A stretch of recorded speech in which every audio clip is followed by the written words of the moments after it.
வணக்கம். நான் பார்த்தேன் சமைத்தேன் அன்னபூர்ணி. இன்றைக்கி ரெஸ்டாரண்ட் ஸ்டைலில் ரவா இட்லி பர்ஃபெக்டாக எப்படி பண்ணலான்னு பார்க்கலாம்.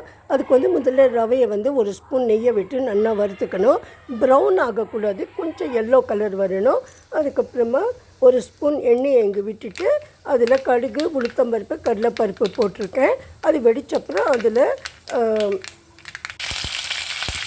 துருவின இஞ்சி, கட் பண்ண பச்சை மிளகாய், கருவேப்பிலை இதையும் போட்டு நல்லா வறுத்துக்கலாம்.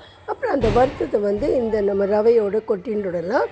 அப்புறம் 1 கப் ரவைக்கு 2 கப்பு மோர், அதாவது நீங்கள் தண்ணி ஆக்கிக்கோங்க. அந்த தயிரை ஆக்கின்ட்டு கொஞ்சம் ரொம்ப புளிப்பாக வேண்டாம், லேஸ் புளிப்பு இருந்தால் போகிறோம். அதை இதில் விட்டுட்டு உப்பையும் போட்டுட்டு நம்ம வேணும்னா நீங்கள் கொஞ்சம் பெருங்காயமும் போட்டுக்கலாம். அதை நல்லா கலக்கி வச்சுடலாம். கொஞ்சம் தண்ணியாக தான் இருக்கும். 10 நிமிஷத்துக்கு அப்புறம் அந்த ரவை தண்ணியை உறிஞ்சின்றோன்னா நம்மளுக்கு பர்ஃபெக்டாக வந்துடும். அப்புறம் சாகு பண்ணுறது எப்படின்னு பார்க்கலாம். அதுக்கு தொட்டுக்கிறதுக்காக இங்கே எண்ணெயை விட்டுட்டு இதில் கடுகும் ஜீரகமும் போட்டிருக்கேன். வெஜிடபிள்ஸ்லாம் கட் பண்ணி வச்சுருக்கேன். பச்சை கலர் கேப்சிகம், இங்கே பட்டாணி, உருளைக்கிழங்கு, வெங்காயம், தக்காளி இதெல்லாமே கட் பண்ணி வச்சுருக்கேன். பீன்ஸு எது இருந்தாலும் நீங்கள் போட்டுக்கலாம். அதை இந்த எண்ணெயில் போட்டு நல்லா வதக்கிக்கலாம். ஒரு வதக்கின அப்புறமா நம்ம கொஞ்சம் தண்ணியை விட்டு இதை மூடி ஒரு 10 நிமிஷம் உருளைக்கிழங்கெல்லாம் நல்லா வேகிறதுக்காக விட்டுடலாம். அதுக்கப்புறம் இதுக்கு வேண்டிய மசாலா நம்ம என்னெல்லாம் பண்ணணும்னு பார்த்துக்கலாம். கொஞ்சம் கிராம்பு, ஒரு பட்டை, கொஞ்சமாக இஞ்சி இருக்குது, இங்கே ஜீரகம், தேங்காய், அப்புறம் இது கொஞ்சம் நான் பச்சை மிளகாயை வச்சுட்டுருக்கேன், நிறைய கொத்தமல்லி, இங்கே உடச்ச கடலை, அப்புறம் கேஷ்யூ நட்ஸ் ஆப்ஷனல், வேணும்னா நீங்கள் வச்சுக்கோங்க, இல்லைன்னா அதை அவாய்ட் பண்ணிக்கலாம். இதெல்லாம் கொஞ்சம் தண்ணியை விட்டு நம்ம நல்லா அரைச்சின்னு வந்துடலாம்.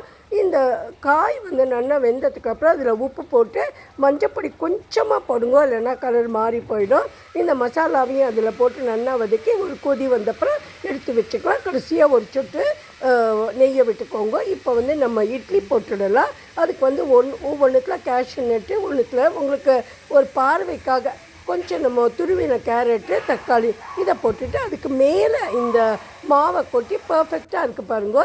நம்ம வெந்து எடுத்துடலாம். ஒரு 8 மினிட்ஸ் வெந்தால் போகிறோம்.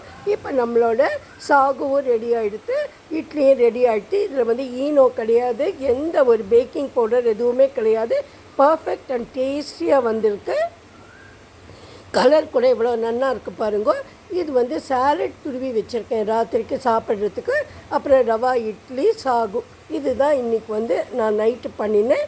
ரொம்ப டேஸ்டியாகவே இருந்தது. If you want you can also try it. Please share it with your friends. If you like, please subscribe. Thank you. Thanks a lot.